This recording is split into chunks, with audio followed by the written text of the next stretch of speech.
Hey everyone, yesterday in class we talked about a design for our paper mache project.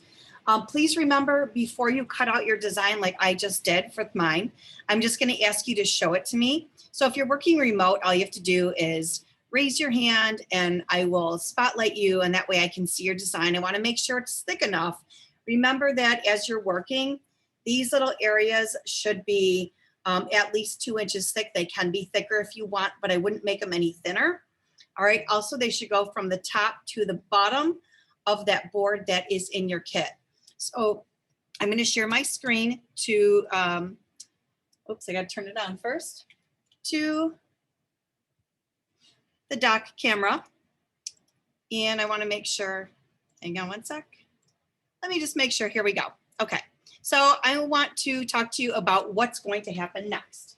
So once I approved your piece, and I just kind of piecemealed mine together just for the sake of saving time for you.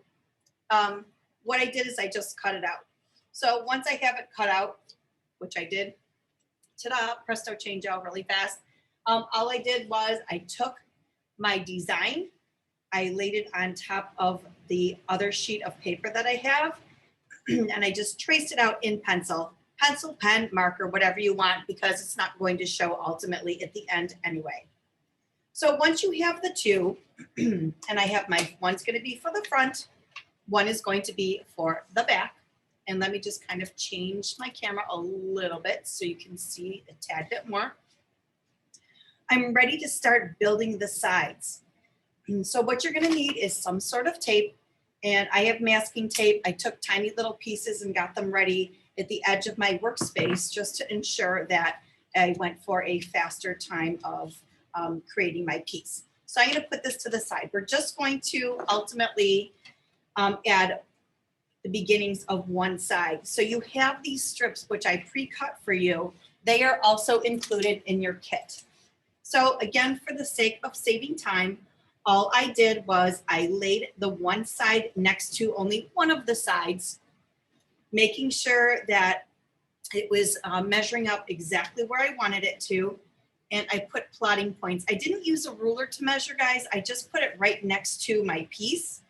That is where I'm going to make a fold. Now, you can measure yours in pencil. I did that, but it's going to be harder for you to see.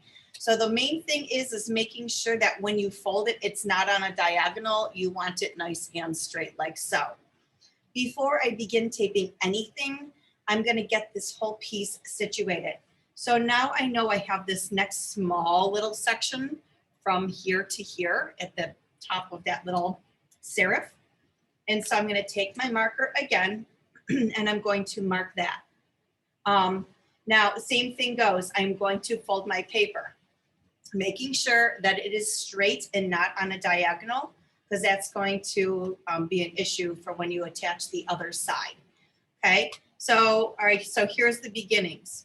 So now, again, I'm going to continue on until I end with my piece. You're going to have more sides than you need. I just wanted to make sure you had enough of it in your kit.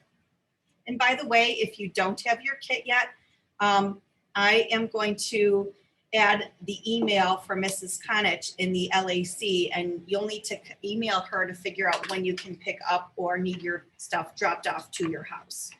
Okay, unless you're here in person, then you can pick it up in the classroom. All right. So with this, I did all my folding. Now, if you folded it the wrong way, not to worry. You can just turn and bend it the way that it needs to go. So again, here we are. I make sure that it fits before I start taping. I'm going to tape between the inside and the outside just to make sure that this stays intact. And I'll show you what I mean by that.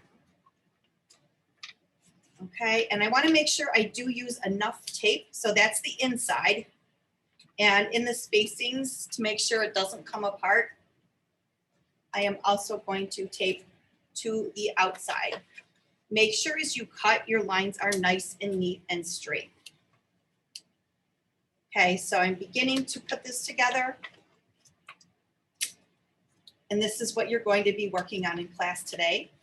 So during our class time, you are going to want to continue to create your piece and build your sides. Again, for those of you, if you don't have your supply kits, please make sure that you contact Mrs. Conich. It's kconich@clarenceschools.org. I will put that in our meeting today so you can see that.